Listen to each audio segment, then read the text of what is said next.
नमस्ते दोस्तों, अगर आपने अभी तक मेरे चैनल को सब्सक्राइब नहीं किया है तो सब्सक्राइब करें और हर अपडेट की जानकारी पाने के लिए बेल आइकन दबाएं।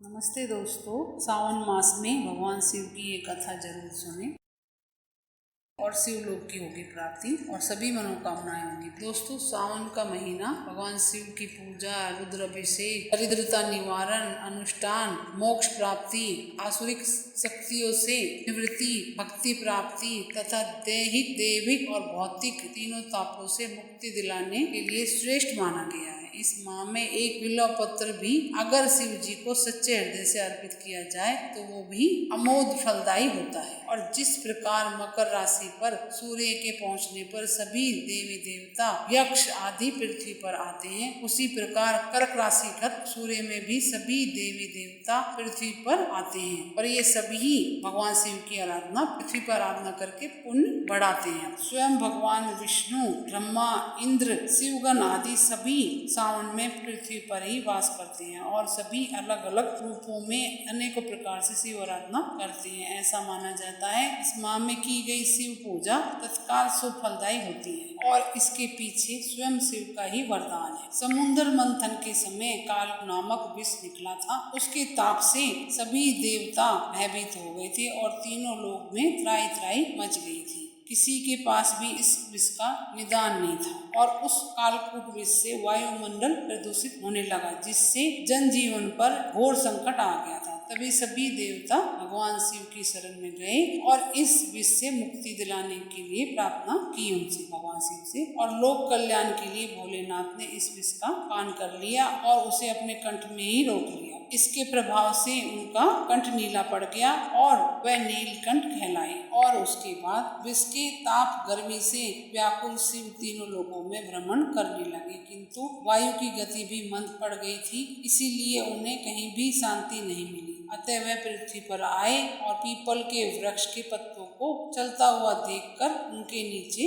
वह बैठ गए, जहाँ कुछ शांति मिली और भगवान शिव के साथ ही 33 करोड़ देवी देवता उस पीपल के वृक्ष में अपनी समाहित कर शिव को सुंदर छाया और जीवन दायिनी वायु प्रदान करने लगे। चंद्रमा ने अपनी पूर्ण शीतल शक्ति से शिव को शांति पहुंचाई और शेषनाग ने गले में लिपटकर उस कालकूट विष के दाहकत्य को कम करने में लग गए। देवराज इंद्र और गंगा माँ निरंतर भगवान शिव के शीश पर जल वर्षा करने लगे, यह जानकर कि विष ही विष का असर कम करता है। सभी शिवगण भांग, धतूरा, बिल्व पत्र आदि शिव को खिलाने लगे, जिससे भोलेनाथ को शांति मिली। श्रावण माह की समाप्ति तक भगवान शिव पृथ्वी पर ही रहे और उन्होंने चंद्रमा, पीपल वृक्ष, शेषनाग आदि सभी को वरदान दिया कि इस माह में जो भी जीव मुझे पत्र, पुष्प, भांग, धतूरा और बिल्व पत्र आदि चढ़ाएगा, उसे संसार के तीनों कष्ट, दैहिक यानी कि स्वास्थ्य से संबंधित, दैविक यानी कि प्राकृतिक आपदा से संबंधित और भौतिक यानी कि दरिद्रता से संबंधित तीनों कष्टों से मुक्ति मिलेगी। साथ ही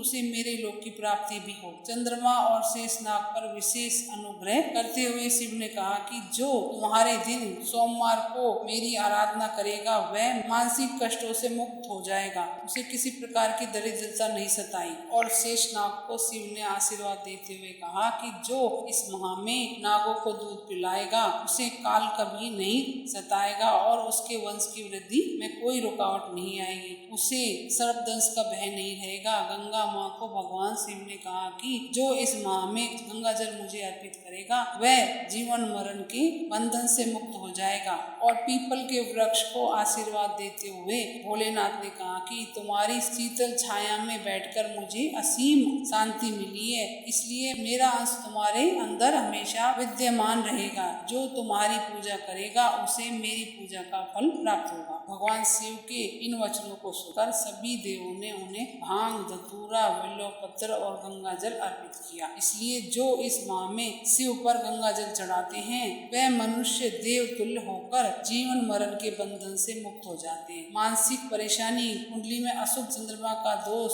मकान, वाहन का सुख और संतान से संबंधित चिंता, शिव आराधना से दूर हो जाती है। और साथ ही इस माह में सर्पों को दूध पिलाने से काल सर्प दोष से मुक्ति मिलती है और उसके वंश का विस्तार होता है। साथ ही ओम नमः शिवाय का मंत्र भी जाप करें या महामृत्युंजय के मंत्र का जाप, उस इंसान की सभी परेशानियां दूर हो जाती और भगवान शिव का उससे आशीर्वाद प्राप्त होता है।